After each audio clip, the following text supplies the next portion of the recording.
Ladies and gentlemen, welcome to this brand new episode of Learn Hungarian, where you learn Hungarian, I believe, so that is the goal here. But you also learn about the culture, you also learn about so many great things.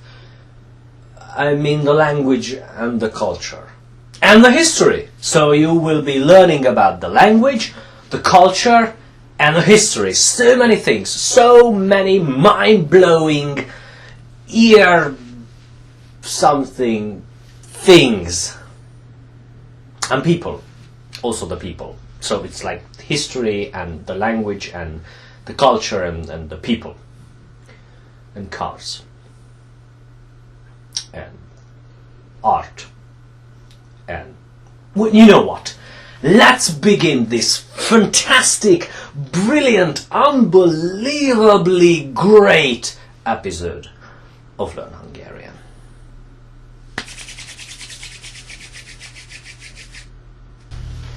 On today's episode, compound words, which is not like compound chicken or whatever it's called. That's about words. So we leave all the silly grammar stuff behind and let's just concentrate on words. Because, you know, what do you really need to learn the language? Well, words and like grammar and stuff. Well, anyway, that sounded very professional. But let's move on. Compound words. Compound words are words that are present in any given language. Well, at least in the three I sort of am aware of. But in English, there are compound words. Also, you can make compound words, although it is not that efficient as Hungarian making compound words. Because, I mean, think about it. There was a series on Cartoon Network called Cat Dog. And that is a compound word that was created sort of recently. Now, in Hungarian you can create compound words, and here lies the problem. Because it would be easy for you to learn this fact and then go on and bring chaos to the universe by creating all sorts of compound words that don't go well together. Also, now that you know that there are things called compound words, now you could go around and thinking and finding all sorts of compound words that are not really those things. So you might recognize a word as a compound word, but that's not really true. Regardless, we Hungarians, well, because we are cool enough to speak our own language properly, at least some of us, know how to make compound words sort of instantly. So, for instance, when I tell you things like számítógép alkatrész, that is a compound word. Now, those of you who got that word, számítógép alkatrész, with this speed, probably you don't really need to be watching this series anymore. But I'm glad you're here. For those of you who don't even have a clue what I'm talking about when I mention számítógép alkatrész, then I suggest you keep watching, because probably I'm never going to talk about számítógép alkatrész again.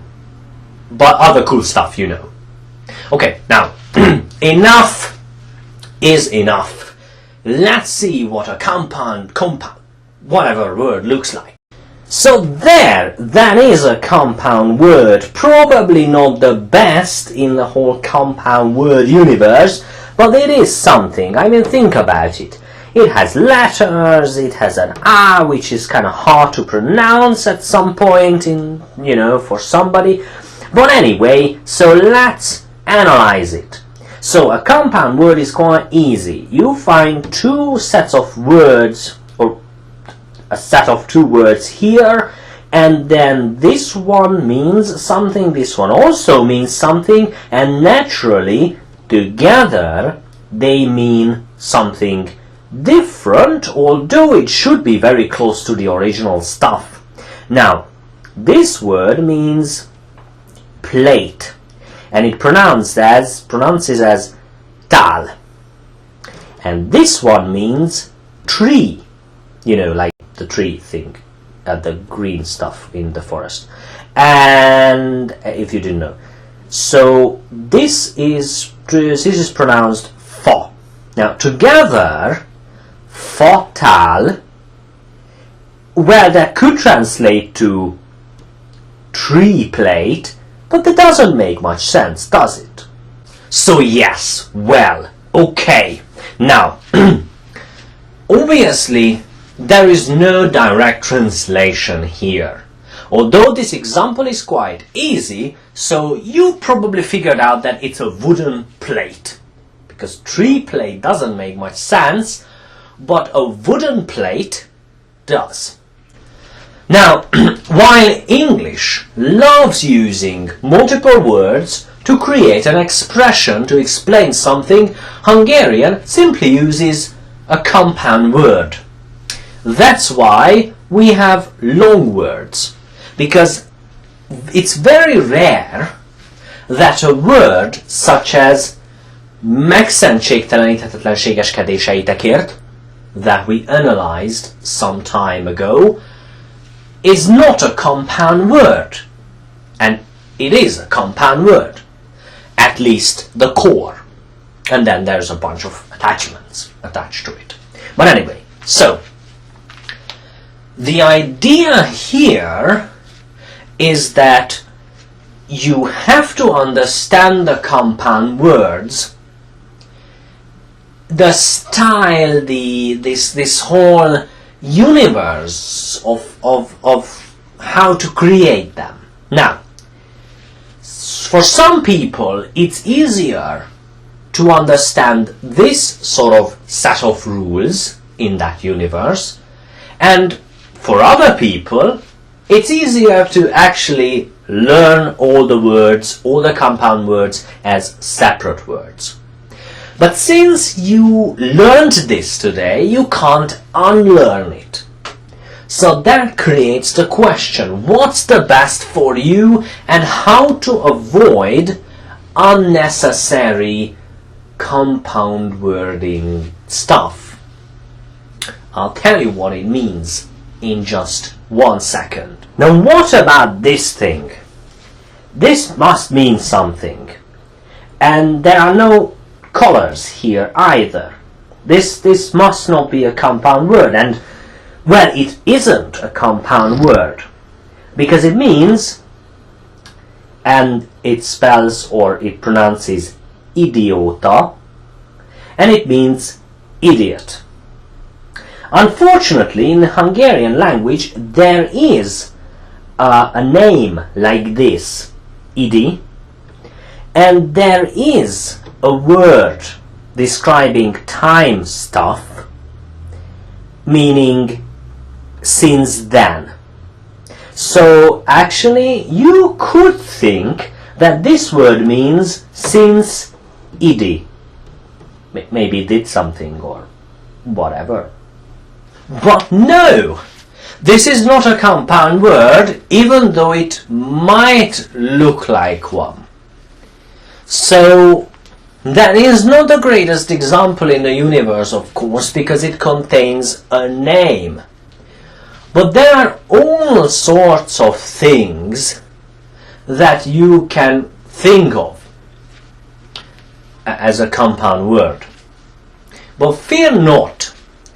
As a beginner, to beginners I always advise that you should not actually try to figure out compound words, and the reasoning or the explanation usually ends with me saying that because you're not cool enough.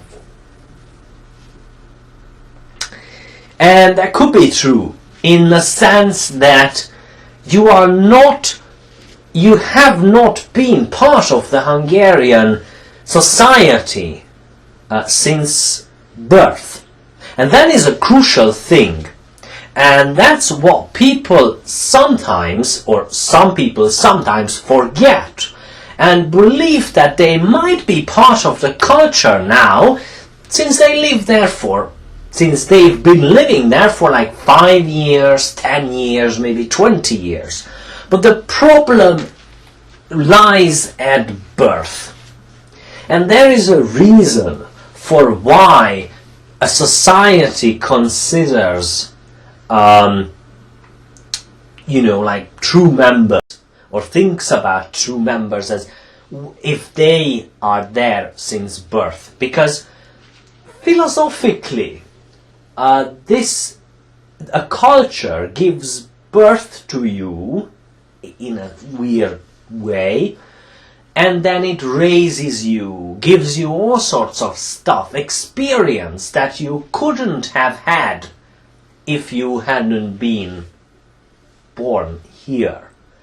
For instance, school, or being in kindergarten, associating yourself with all sorts of other children from the same culture. And by culture I mean, loosely a country. And so when you arrive to your 20s or 30s or 40s, you've had 20, 30, 40 years of experience. And being a child and a teenager and finishing all the schools, it means that you're part of a generation. And even though it's kind of weird thinking of people as you can't be part of our group if you didn't have or didn't get the same experience with us. But, well, that's what a group does, usually. So that's the long answer, or the long explanation of mine, about being not cool enough to create compound words. Because it's really hard to tell you how to make compound words. It's something like teaching you how to dance in a disco. Now, I'm not sure. I don't go to discos and clubs and stuff, so I don't know. Maybe that's a really bad example. But I don't think I could learn to dance with people properly just by having them tell me the rules. Like, you do this and you do that, and I am not sure about that. But again, this could be a bad example, but I will stick to it because I'm stubborn like that. I'm Hungarian, that's my thing. So yeah, compound words. They exist and they have to be learned. And we have as Hungarians, we have the privilege to create them, and you might get lucky. So keep trying, but you might be laughed at if you keep creating bad compound words. Very well. That's all about compound words. Alright, enough stalling. Let's see what kind of crazy yet unbelievably eventful and useful conversation we have today. Jó napot kívánok, kedves szomszéd! Mi járodban errefelé? Tegnap voltam vásárolni a feleségemmel. Jó volt? A feleségemmel. Mindent értek. Vége. Well, that was fun, wasn't it? Now let's see all the words and what they mean. So, First of all, this one is good, and that one is day, of course, with the T attachment, and then this one means I wish you. So this one means I wish you a good day. Well, good day, sir. Oh no, the microphone, the horror. This has to be cut out. But anyway, let's go. This one means dear, and then neighbor. So that's all fair and square. Good day, dear neighbor. I'm sure you are familiar with this one. It means what? Now that one is weird, and this one means this way or around here. Errefele. Now that is with the me creates a phrasal verb, a slang, meaning what are you doing around here?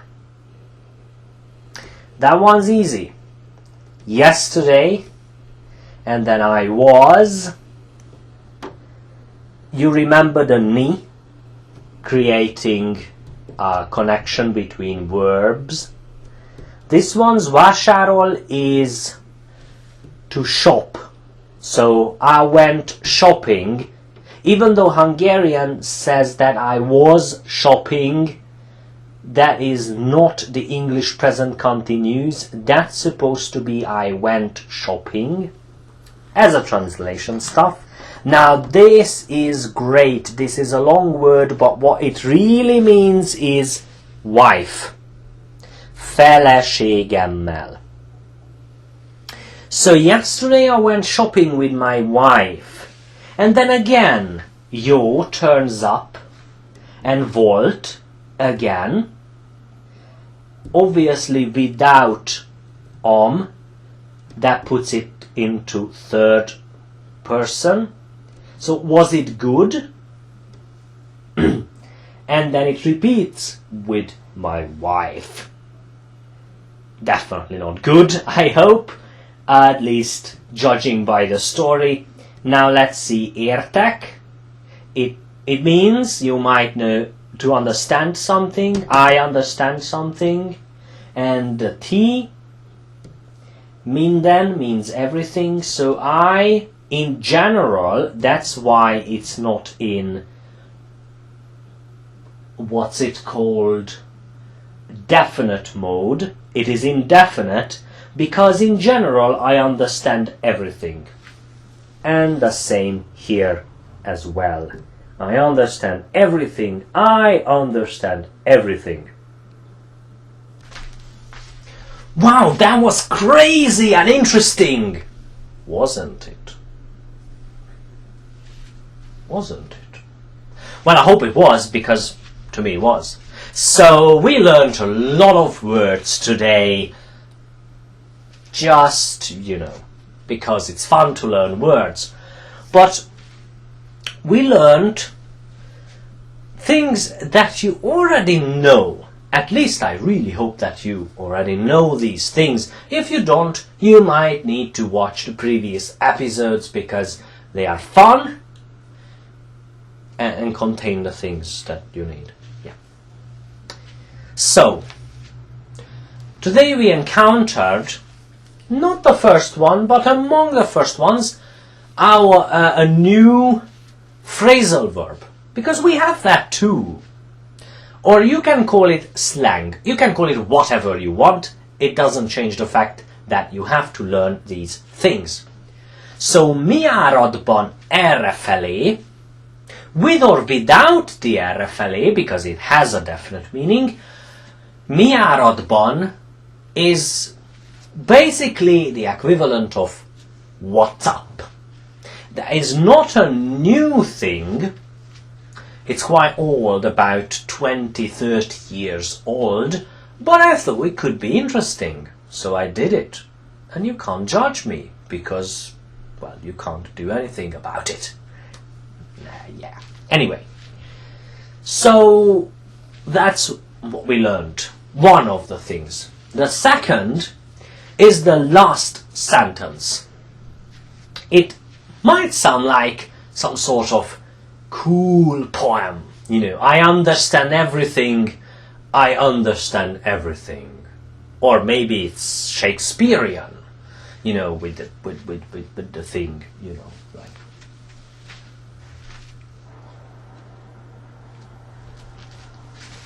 I understand everything. I understand everything.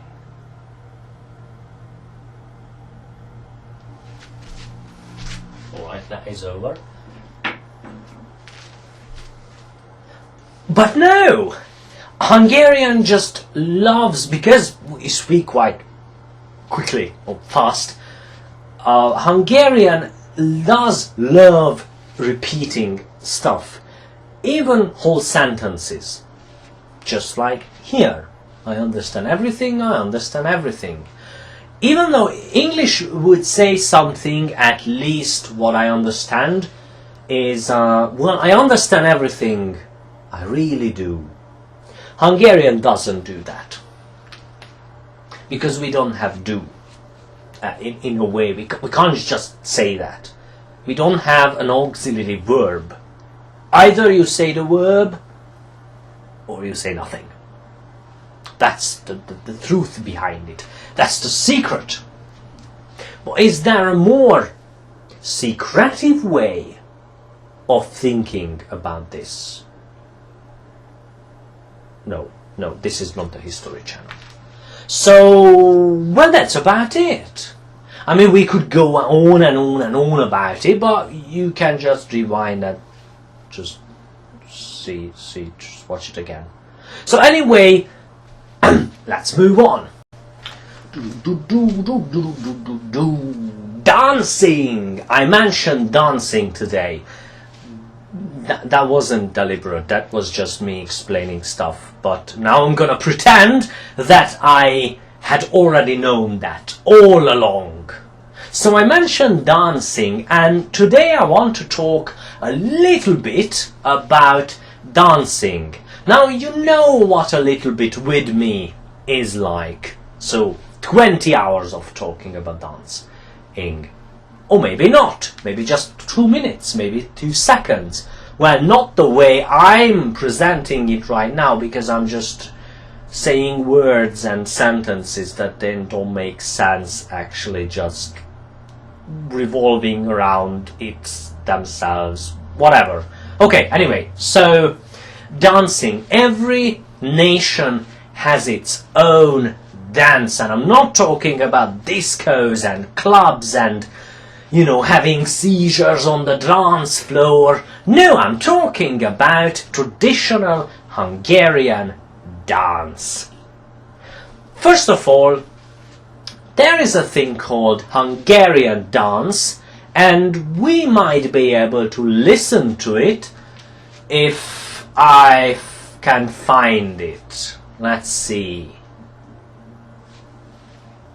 Yeah.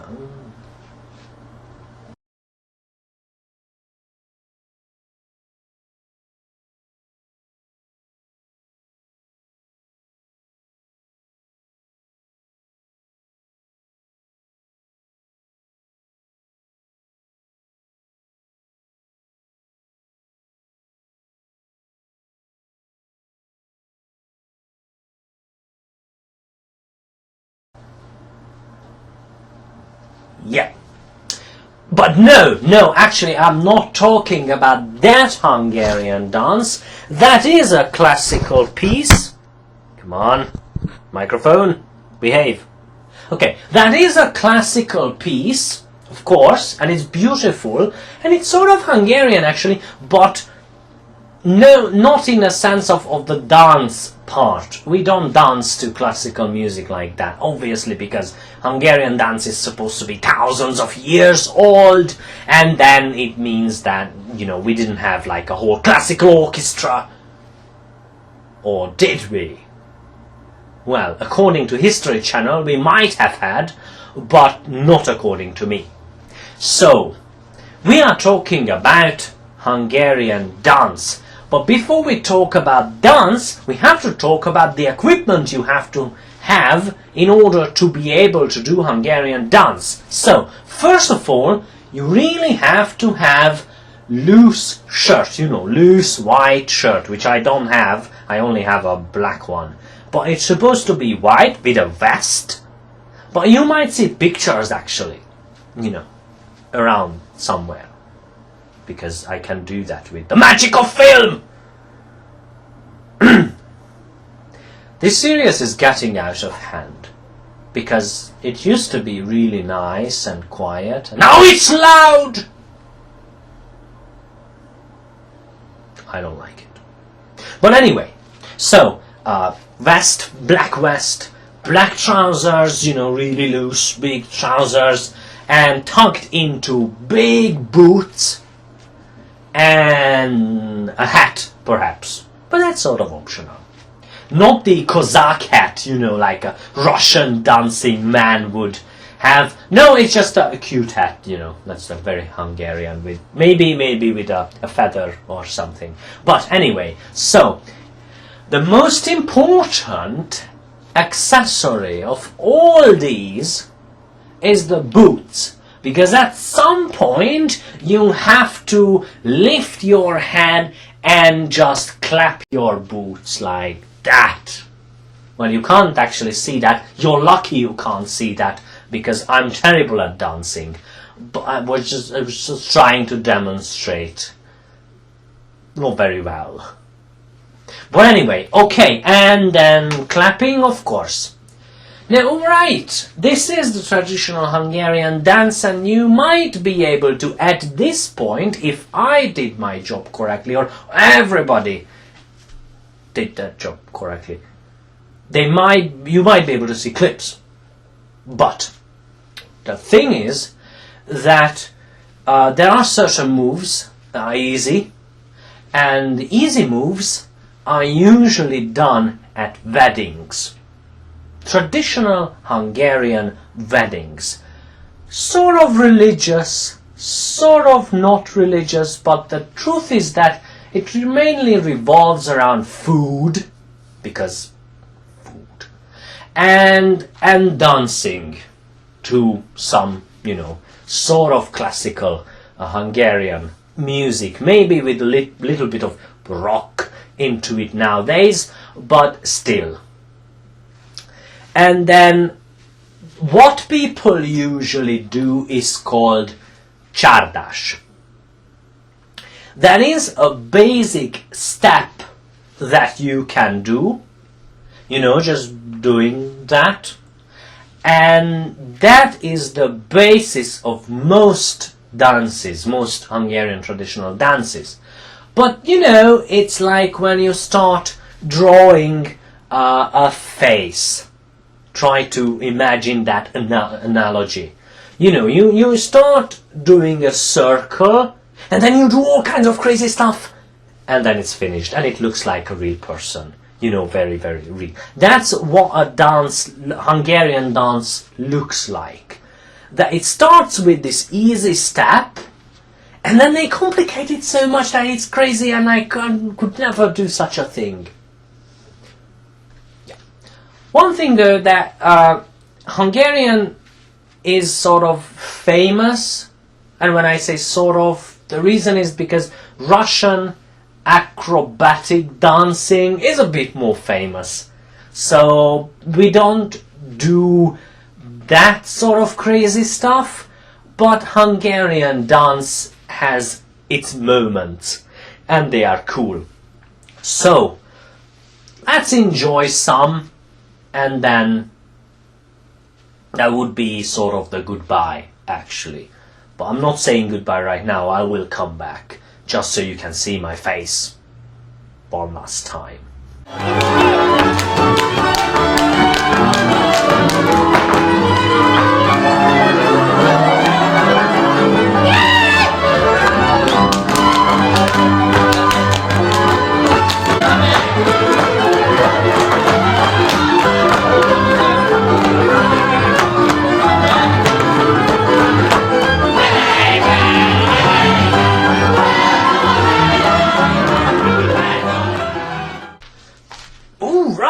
wasn't that great? Oh wow, I always enjoy stuff like that. It's traditional, it's Hungarian, it's really, really cool.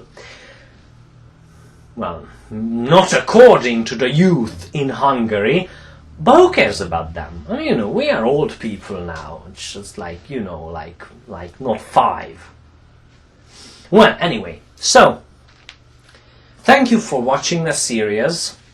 I hope that you learn something along the way. Now it seems sort of easy because we could have a conversation that I present and you know all the rules, maybe, perhaps. Yeah, there is a chance because you're awesome.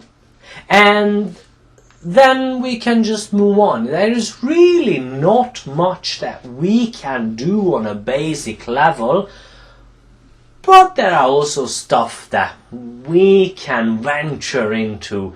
They are crazy and awesome and brilliant as usual. So, thank you for watching me. It's really awesome because it's, you know, supports the whole cause of me taking over the world and be the ultimate ruler. Very slowly, but it's getting there. We are getting there, you know, I mean, just, right. Anyway, I think that's it. And see you in the next episode. Thank you very much. Goodbye.